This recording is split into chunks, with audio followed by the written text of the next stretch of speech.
Stop faking. Oh. Hey, Bag family. How's everyone doing in the illusion or wherever you are in the world? How y'all doing? Hopefully y'all are having a magnificent day. Because we are. Because we are. I hear Black Acres of the Gambia. Yep. And we're back with another video and stuff. And this one we want to talk about if you're fed up with the illusion, what you might need to do. Before your job becomes extinct. Okay.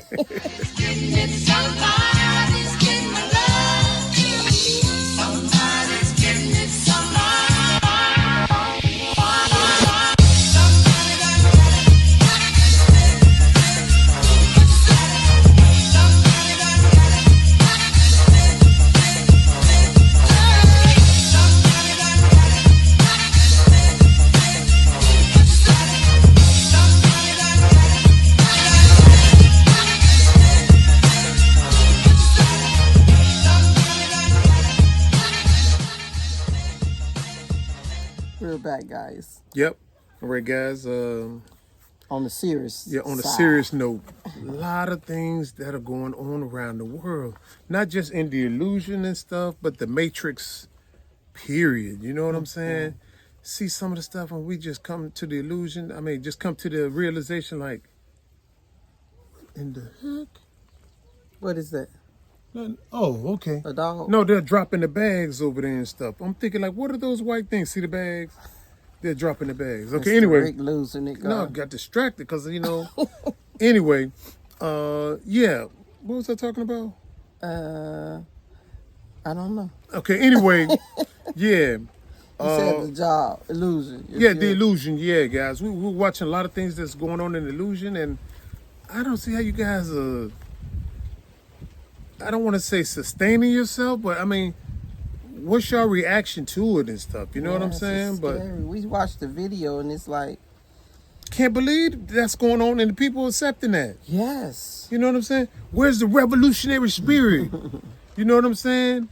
First of all, you probably should be doing for yourself anyway. Yeah, I agree. Maybe that's what it's forcing us to do that. Yes. It's time for you to just wake up and then start doing it for yourself. Not worrying about what master gonna give you. Yeah, I'm telling you. So anyway, guys, we came up with a little quick list of things to do in case you're fed up with the illusion or the Matrix in general. And the first thing is, guys, is to get your passport. Definitely. Now, if you haven't got your passport up to this point, you're just kidding yourself, guys. Just go ahead and tighten your belt strap and suck it up, whatever they throw at you and stuff. Enjoy the ride. Or, yeah, enjoy the ride because they're riding you. Enjoy the ride because it ain't going to get no better, guys. I mean, you know what I'm saying? I mean, just... They're letting you know. They've been letting us know for years that this is what they were going to do. I mean, it's you just have to... I don't know. Sometimes you want to shake people and say, do you know what they get ready to do? Yeah. I mean, can't you see what they get ready to do? Yeah, they're laying out a roadmap. You know what I'm saying? Like, we're going to do this. It's so sad. Stage 1, then stage 2, we're going to do this. Stage 3, we're going to do this, and so on and so forth. And people just, I'm like, where's the rebellious nature? You know what I'm saying? Yes. I mean, stop. I mean, they get you through, I don't know, I guess it's an illusion. Right. So, guys, I mean, after sad. Yeah. So after you have done your due diligence and got your passport, that's where it all starts, guys. If you ain't got your passport, then you're just kidding yourself. It all starts with the passport because when stuff start hitting the fan,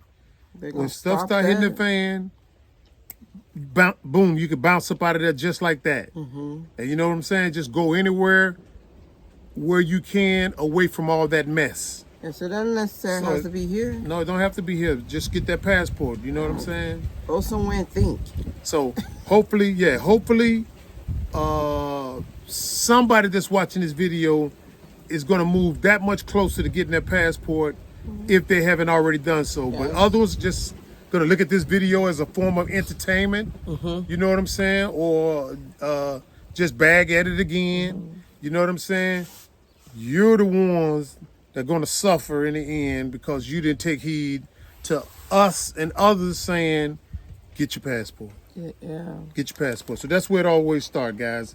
So anyway, after you get your passport, guys, the next thing you should do is start doing some kind of research saying, you know, I like this country, or I don't like this country, or I like this area, I might not like this area, or I like the weather, the tropical nature, or I like something more, you know, like the illusion where it gets cold and so on and so forth. But you should, after you get your passport, the first thing you should do is get a brief visit. Well, first make sure that finance is in order as well too. Why your finances got to be in order for a brief visit? Not a brief visit. I ain't talking about that, but I mean make sure that it's in order too, as well as that passport. I'm saying you need some money when you get over here to sustain yourself, not just here. Well, we're talking about a visit. We ain't talking about moving here now. Okay. You know. That's fine. We're doing this thing in order, you know, the roadmap that we laid out and stuff. For those of you that might be new to the channel, haven't seen those 15, 16, 1700 videos we put out, you need to cap everything off with a brief visit.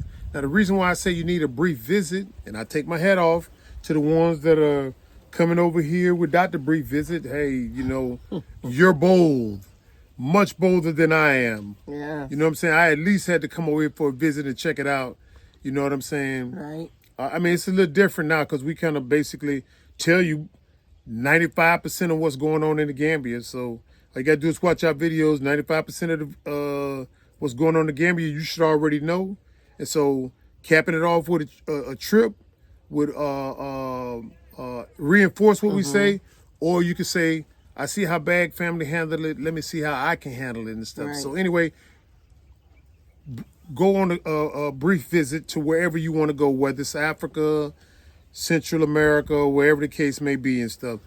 Go for a brief visit. And when you do that visit, don't come over here and say this is party time. It's not party time. Yeah, that's getting distracted. Time to get yourself together and see what you can do with what's, you know, wherever you decide to end up at. Right. And I don't mean go to 50 different places.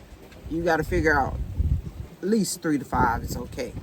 If you can't get it within 3 to 5, then go on back where you're going and just stay on time. Suffer, tighten that belt strap and just enjoy the ride. Because it's time to really get yourself together, guys. Because these people are moving fast. And they have been moving for years, but they're moving faster now. That's right. So anyway, guys, now when you come over here for that brief visit or wherever you go for a brief visit, like Sweet Juice Mama said, don't get caught up in the fast lifestyle of partying and chasing this and chasing that. Because you're off track now. You're off track. You're not going to like the outcome. And your finances going to dwindle just like that, you know. And guess what? You didn't take advantage of getting your passport and coming for the brief visit because you don't fell victim of the sidetrack. Yeah. You see what I'm saying? So when you come over here for a brief visit, it's fact-finding time. You should either look for a business opportunity, which you could do to sustain yourself, even though you might have some residual income coming in, or may not. But it's fact-finding time. Yes. Find out the budget. You know what I'm saying? Look at some rental houses. Say, oh, okay, the rent is about $200, $300, $400, $500 a month. Now, if I need to come over here for X period of time, I need to at least have enough money to cover that rent. Right. And you pay up front over here in the Gambia and stuff. Don't come over here join no membership or whatever, gym stuff or whatever you want to call it. Yeah, that'll dwindle your money. It's time to really figure out if you have children, what you and your children go through on a monthly basis. Right. Figure that out. We heard some weird stories where people who are charging $1,000 a year from membership groups and people charging $1,700 for tourism and then leave you don't need that. Leave you stranded and stuff. We hear all kind of weird stories like this out here at Black Acres of the Gambia. It's and we crazy. said, wow, yes. we know them. Did they do that to you? Wow, it's so sad. I'm like, wow, you know. But that's a different video, guys. But anyway, yeah. So make sure you come over here, fact find, get your facts straight as far as the budget, and know how much money you need for food, housing, so on, so forth, recreation, transportation. This is where you find out how much you need on a monthly basis to sustain yourself. Right. Because people always want to come on the video and throw out Well, I want to come over there. How much money I need? We just told you, get your passport. Come and do your deep Come over here and do your due diligence. Research. Do your research and find out how much you can survive off of on a monthly basis. And I'm starting to, I don't know, get away from, you might disagree with this. I'm starting to get away from coming over here and building a job. You might be able to come in and work for somebody. You know what I'm saying? There's a lot of diaspora here, and our 8 years in the Gambia, I'm seeing more and more of the diaspora come in and land jobs here. You know what I'm saying? Right. And of course, the pay isn't as much as it is in the illusion. But it's here. But it's here, something that'll suffice until you can generate some kind of income on yourself through your own self-employment. You know what I'm saying? But I'm saying you can bridge the gap. Right. Find some kind of employment to sustain yourself until you can do something better and stuff, as opposed to just coming over here and saying, hey, I'm going to build businesses and I'm going to hire people like that and stuff. You can go either or. I'm starting to lean toward that a little bit more. Yeah, and stuff, and only you know that budget for you and your household. No one else knows, and they can't answer that question for you because we don't know if you have children or don't, husband, whatever. But you have to really write that down yourself, guys. You have to find out and figure it out. We can probably show you once you get here and you show us what you got. Yes, maybe that, or do a consultation that we do offer consultation. Save people thousands of dollars. Yeah, we save people thousands of dollars saying, don't matter with that group right there. You know what I'm saying? And don't be sending no money over here to nobody. Not even to me, because I don't want it. You know, I'm not going to go and look for no house for you. I just can't do it. You know? Yeah, we're busy. We're busy. And third on the list, guys, is once you've done your due diligence of coming over here and fact finding and knowing how much you need for financial purposes, you're going to return back to the illusion. You know what I'm saying? Now, let me back up a little bit. When you come over here to do your due diligence, you don't need to be over here for 6 months. No. You don't need to be over here for 3 months. I say anywhere from 2 weeks to 1 month is ideal. You know exactly. If you're coming over here doing right and not playing, guys. Exactly. I don't mean at the club, because you can get distracted very, very quick. I'm telling you. As soon as you hit that ground at the airport, you can get very distracted. Right. But I'm telling you, if you're true to yourself and your family, you will come over here and do it right. Right. 2 weeks to 1 month is enough time for you to come over here and find out what's going on and get a sense of how you fit in as far as budget wise. You know? Now, if you're hitting multiple countries, then I say give each country 2 weeks. You know what I'm saying? Bounce in there, hit the ground running and stuff. And like Sweet Juice Mama say, be careful about these little groups that you link up with, you know, because a lot of them are putting the squeeze on you more than the locals. About giving you touring and all of that. You can tour once you get set up, guys. Well, it don't matter. If you want that tour and you got the money to put it there, by all means, go ahead. But I'm telling you, in the end, you will need it if you mess up. Exactly right. Now, once you have done your due diligence and you return back to the illusion, you start your countdown. You know what I'm saying? And in my opinion, the way we did it, you should be in the illusion no more than 6 months to 1 year. Now, if there's some medical conditions involved, I will push it out to 2 years. But anything past 2 years, guys, you ain't leaving. Yeah. You know what I'm saying? You're still depending. You're still dependent, and you're just fooling yourself. You know what I'm saying? You're waiting for the fire to get lit a little bit hotter up under your butt before you jump out of the frying pan. But anything past 2 years, guys, you're not serious about moving and stuff. No. You know what I'm saying? If you are serious about moving. So when you return back to the illusion, you should hit the ground running. 6 months to a year, 2 years at tops, packing everything that you can pack, selling off everything that you don't desire to bring over here and stuff. And identify, when I was over there during the fact-finding mission, I saw that there was a need for a dehydrator. A lot of people are letting mangoes and oranges and everything fall to the ground. I could dehydrate that and sell it during the off season. That's just a business idea that you saw when you was over here doing your fact finding. You know what I'm saying? Right. Or I saw that there's a need for hauling stuff, you know? Right. I can get me a nice size pickup truck and I can haul stuff back and forth it's a source of income. You know what I'm saying? You don't have to be commercial, the 10, 12, 14-wheel trucks. You could just have a regular standard size pickup truck to haul stuff from point A to point B. Anything to generate some income while you're over here and stuff, okay? There's one thing I wanted to say is if you do come, when you do come here and you're just doing your researching and everything, and you want to visit some of the villages and all of that, that's fine and all. Yeah, that's but fine. When you visit them, just visit them. See what's going on and all that. Don't you, right now, at this time, you shouldn't be ready to donate because you don't know anything about that. That's the trap. That's the trap. That's what I'm saying. I'm not saying you can't help. There's nothing wrong with helping. But if you're not set up yet to help, then you're going to be in trouble because in the end, you will lose that way trying to come over and say, hey, I need to go back and get all this stuff for the village and all this, and you're not here set up yet. It's not going to help you. Only thing it's going to do is you're going to make you angry once you get here and say, why did I do this? Why did I do that? You're not, if you're not, again, my family, my grandma always said, if you're not well enough to take care of yourself, how you going to take care of someone else? So let's just get yourself together first. Right. Get you set up first. Yeah. And even though because of the exchange ratio of the dollar coming from the illusion where we did to the local currency, the Dalasi, even though the amount might seem insignificant to you, it adds up. It adds up. I mean, you are not coming over here to save everybody. You can't. You know what I'm saying? You know, you coming over here to save yourself first. That's the only way. And so when you come over here and people say, oh, can you give me, 50 cent here, You said 50 cent, that ain't a lot of money. You give them 50 cent here. Then the next person asks for 50 cent. Then when everybody's seeing, oh, here's a person that's giving everybody 50 cent, you know what I'm saying? 25 to Lassie, they're going to keep coming. And you'll be hitting the bank, withdrawing from your ATM. If you set that up all correctly, you'll be withdrawing from it daily.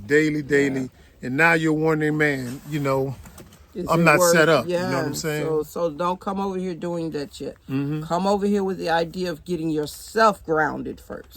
That's the only way, because when you're not grounded and you're here and everything is gone, it's gone. Yep, you're right. And it's gone, and you're going to be gone back. That's just the way it is. Right. So I'm telling you now, come over here with the mindset of getting yourself situated first before you want to go out there and help everybody. I'm not telling you not to help anybody, but I'm telling you, you can't do it at the beginning. You can't.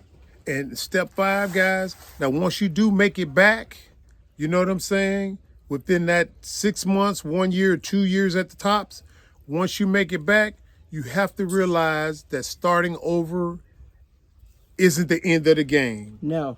You're starting over so you can propel yourself to the forward. So starting over isn't the end. It's actually the beginning. For a bigger comeback. And I think this is where a lot of us in the diaspora struggle with, I'm a doctor, I'm a dentist, I'm a lawyer. I go over there, I'm nobody. I got to start over. There's nothing wrong with starting over, because you're going to grow leaps and bounds once you propel yourself forward versus being in a oversaturated market where you're just a statistic. So starting over, guys, ain't the end. It's the beginning. And so sooner you come to terms with that, the better off you'll be. That was step 5.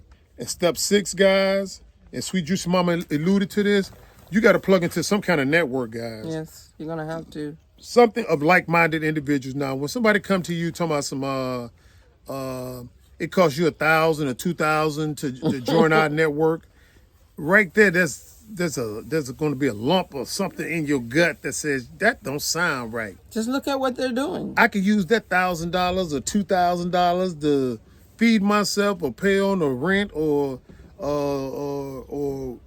pay some NAWICs, electricity, something to that effect.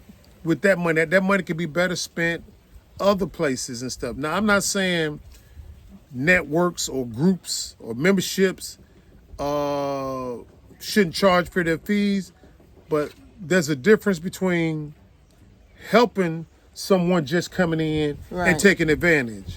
You know what I'm saying? In fact, I would say if someone is charging you over $100 for their membership or something, look elsewhere. Okay. Look elsewhere. $100 is a nice fee for over here and the resources that you could buy for those 100.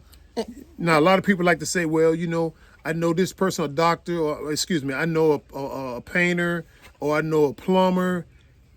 You're still at the mercy of those guys when they come in. Right. You see what I'm saying? Nothing is going to make them abide and say, don't rip this person off, give them a fair shake. You see what I'm saying? So paying an absorbent amount for access to that person's name, I don't think it's a good idea. And when people come to us and ask for who we know, that stuff is free to me. Mm-hmm. I don't mind helping because that's where it should be. If someone would have came to us and told us this person is okay, I think they're reputable, and they didn't charge me, then I'm not gonna charge you. Mm-hmm. I want you to grow as well. Mm-hmm. Once you come here, I want you to make it. Right. So when you come to me, I'm not gonna charge you. But if you call me, especially some calls 3 a.m, and if you want to talk on the phone, I have to charge because that's my time. Mm-hmm. That's when I'm relaxing. Right. And I charge for that. But sending emails and all that, like we always say, it's still always free. Mm-hmm. You want to get on the phone or on WhatsApp or whatever just to talk, and we could talk about what you want to do. We don't mind doing that, but we have to charge for that one. Yeah, exactly, because too many people call. Yes. So anyway, guys, let me hit you with a question right now, and you can drop the answer in the comment section and stuff, right? How much money would you accept, or how much money would it take to keep you as a lifelong slave? Wow. You know what I'm saying? How much money would the system have to give you in order for you to stay a lifelong slave of their policies and rules and regulations and laws? How much money would they have to pay you in order for you to be content to stay there in that type of situation? You know what I'm saying? And not complain. You know what I'm saying? I mean, if AI replaced your job, don't complain. If migrants come in and take your job, don't complain. If the police harass you, put cameras in your neighborhood, monitor your every movement and stuff like that, don't complain. Don't complain. You have to accept You know what I'm saying? They paid you a certain amount of money for you to sit tight, shut your mouth, and just go along with it. Status quo. Status quo. What's the amount? You know what I'm saying? Is it $1 million? Is it 2 million? Is it 5 million? If you got an amount that's fixated in your mind, please put it in the comment section that the system have to pay you in order for you to be a lifelong slave. Wow. So anyway. That's a strong one now. Yep. So step 7, guys, is when you do come over here and stuff and you join these membership groups, stay in touch with like-minded individuals. Mm-hmm. You're not going to relate to everybody in the group or the membership and stuff. You're going to find basically, like we have, 2 to 5 people that we say we talk to on a regular basis. Mm-hmm. You know what I'm saying? And a lot of them don't agree with what we say, but we do have them come back. Mm-hmm. And they come in private and ask us about certain things. Mm-hmm. And we'll tell them. Right. Mm-hmm. So stay in touch with like-minded individuals, because it's best to have a little tight network of friends. You ain't got to have everybody in the country your friend, because really they're not friends. No. They're trying to sustain too. See what he just did? What'd he do? He gave his gloves for him to finish his work while he go in and play. Where you going? Okay. Oh, okay then. Anyway, yeah, you got to stay in with like-minded groups and stuff, guys, because when push come to shove, you got that nucleus already formed, and you should be able to deal with anything that comes your way because you stay with like-minded individuals. And more than likely, the person that if you got into that organization with that person and it started to get bad, or maybe it's not bad, but they see that you're starting to need help more, they're going to move away from you. Mm-hmm. And you're going to become their enemy, because they're going to figure that they did as much as they can to help you, but they can't help you no more, but especially when you're not giving them money anymore. So you're going to become their enemy, and they're going to tell people, don't go around this person. They're going to start telling bad things, which you hadn't even done anything bad. All you're doing is asking for questions now. And they know that they can't answer some of those questions, or they can't get you what you want. So you're going to become the enemy. So it's best to just be careful who you get with. All right, guys. And my last step or stage is stage number 8. And that's when you should stay on course, even when you feel like giving up and stuff. You know, a lot of people want to come over here and skip stages that we talked about in this video and just hit the ground running out there by themselves, not plugging into a network and stuff. And we see them right as they get ready to leave the country. Yeah. And we're like, wow, what happened? You know, they never talked to us. Yeah. You know what I'm saying? Never tried to plug into our group of friends, our tight-knit group of friends. They just came over here and did it themselves. And next thing we know, they're leaving the country. We have a few recently. Never heard of this person. Never even knew that they were in the country. Send me an email and said, such and such is going on, blah, blah, blah. Can you help me? I need a place real quick. I send someone there to them. They get a place. Then the next thing you know, they need a taxi or what have you. And then they get the taxi. They get them where they want to go. And the next thing you know, my taxi told me they've gone. Yep. Going back to America. Yep. I never even met these people in person, but they, send me emails and I'm like, I'm so sorry that this is what's going on. But if you'd have just came to me a little earlier, I probably could have directed you to the right person. That's but right. It's sad, that it's going on. And it's not 1, 2, 3. It's a lot. It's a lot. That's right. So you got to do it right, guys, when you get here. So, guys, you got to stay on course, even when you feel like giving up and stuff, because, again, there's a bunch of us in the diaspora that's coming here, and in totality, we do have resources. So if, you feel like, well, I might not have enough to eat, a lot of us are growing stuff that we can donate to you. Reach out. Reach out. All you got to do is reach out. You know what I'm saying? It can be in secret. Nobody It can be in has to secret, know. right? Exactly right. So there are resources on the ground to help you, but we're not going to do it for you. Exactly. Don't come over here with a plan of dependency, and expect to survive. I'm going to tell you up front, you're not going to make it. You're not going to make it. You might as well stay in the illusion and tighten up that belt strap and enjoy the ride, because that's what it's going to amount to. You're not going to come over here and wing it. You know what I'm saying? You're not going to wing it. You know what I'm saying? Some come over here and say, oh, I'm going to do it. They don't know what they doing. I'm going to do this. I'm going to do that. Or, hey, y'all doing it wrong. And then next thing you know, same thing. we see it. Same thing. We see it, guys. All right. Yeah, we're not saying it's easy here either. It's not easy. We know it takes time, and, you have to really put your time in and work with it. But if you think it's easy, you're in trouble, because well, it's not easy in the illusion. You know that's what I was about to say. It's not easy in the illusion. It's just more there. It's more of a safety net, if they allow you to use that safety net. Right. They want to give you so much, and you think they're giving it to you, but they actually choking you. You can get loose, and it's sad. But that's what they're doing to you guys, and you guys don't see it. Well, that goes back to the question: how much money would it take? Exactly. For you to stay a perpetual slave. And whatever that amount is, they'll give it to you in a heartbeat. Oh, you know what I'm saying? Some of them celebrities. Yeah, they'll give it to you in a heartbeat. You know what I'm saying? And they'll take it quick. Take it quick, too. So anyway, sweet mom, you got anything else? No, I think we did it. All right. You did it. All right, you did too, sweet mama. Great job. All right, family, if you like the video, give us a thumbs up. Share the video with a friend. Subscribe. Consider becoming a member of our Patreon family, where you see exclusive content or early content before we release it on YouTube. You know what I'm saying? So you know how we end our videos with love, peace, soul. Bye back, family. Love you guys. See you next video. It's getting so hard.